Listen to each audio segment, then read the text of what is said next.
Hi hello నమస్తే welcome to our channel. ఈ రోజు కూడా ఒక ఫిల్మీ అప్డేట్ తో మీ ముందుకు వచ్చాను. ఈ రోజు నాతో పాటు ప్రముఖ ఫిల్మీ అనలిస్ట్ జగదేవ్ గారు నాతో పాటు ఉన్నారు. సార్ తో మాట్లాడదాం. నమస్తే సార్. నమస్తే అమ్మా. Sir, Tanuja Puttaswamy Bigg Boss runner up గా నిలిచారు. అలాగే ముద్దుమందారం సీరియల్ తో కూడా చాలా ఫేమ్ పొందిన నటి. సో రీసెంట్ గా ఆవిడ బిగ్ బాస్ కి వెళ్ళిన తర్వాత చాలా విమర్శలను ఎదుర్కొన్నారు. అంటే పిఆర్ ని పెట్టుకున్నానని, అదని ఇదని, కళ్యాణ్ తన వల్లే గెలిచాడని.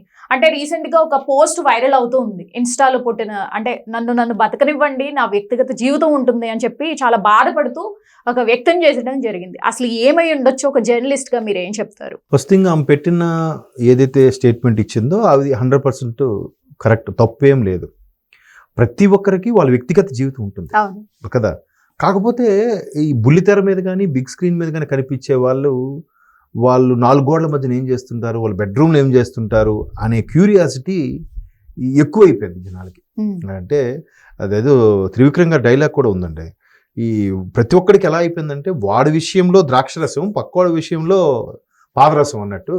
ఒక్కడి ఇంకా పాదరసంలాగా వెంటనే ఎలాబరేట్ అయిపోయి ఏం గురు ఏమైంది బ్రదర్ ఏమైంది, ఎందుకంత అందరిలోనూ ఉంటాయి డాష్లు, అందరూ గులిబిందలే, కాకపోతే వెనక మచ్చ కనబడదు ఎవరిదాలకి. సో ఎవరైనా సరే కొద్ది చనువుగా ఉంటే ఓకే వీళ్ళిద్దరి మధ్యన ఏదో ఉంది. ఆ బిగ్ బాస్లో కూడా ఆయనవుడు డీమాన్ పవన్, తర్వాత ఇంకా అమ్మాయి ప్రీతు, వాళ్ళిద్దరు చాలా రిలేషన్స్లో రకరకాలు ఉన్నాయమ్మా. అక్క తమ్ముడు రిలేషన్స్ లేవా, బాబాయ్ అమ్మాయి రిలేషన్స్ లేవా, ఇంకోటి ఏంటంటే ఫ్రెండ్స్గా రిలేషన్స్ లేవా. అది ఇద్దరు మగవాళ్ళు మాట్లాడుకుంటే ఫ్రెండ్స్ అంటున్నారు. ఇప్పుడు దానికి కూడా ఇద్దరు తేడాగలరా అని కూడా వాళ్ళు కూడా ఉన్నారు కొంతమంది, ఇద్దరు చనువుగా ఉంటే.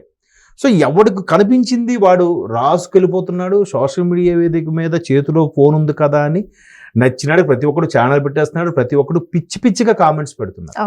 సో అలాంటి కామెంట్ పెట్టినప్పుడు దానికి చెక్ పెట్టే దమ్మున్న మగాడంటే ఇప్పుడున్న జనరేషన్లో ఆర్జీవి నిజంగా చెప్పాలంటే.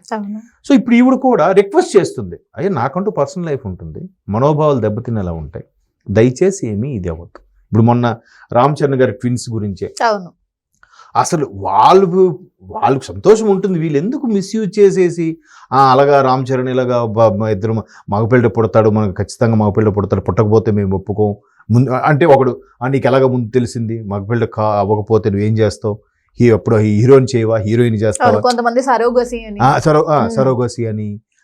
అవసరమా ఇవన్నీ కూడా? వాళ్ళు ఎంత గర్భవతిగా ఉన్నప్పుడు మంచి మాటలే వినాలి, ఇలాంటి వింటే వాళ్ళు బాధపడతారు, అది కరెక్ట్ కాదు.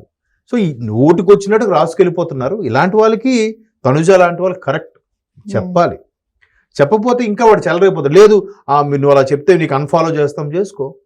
అప్పుడు పర్సనల్ లైఫ్ కన్నా ఏది ఎక్కువ కాదు కదా, సోషల్ మీడియా అన్నాలు ఉంటుంది. ఎవరికైనా పర్సనల్ లైఫ్ మెయిన్, హ్యాపీగా ఉండాలి.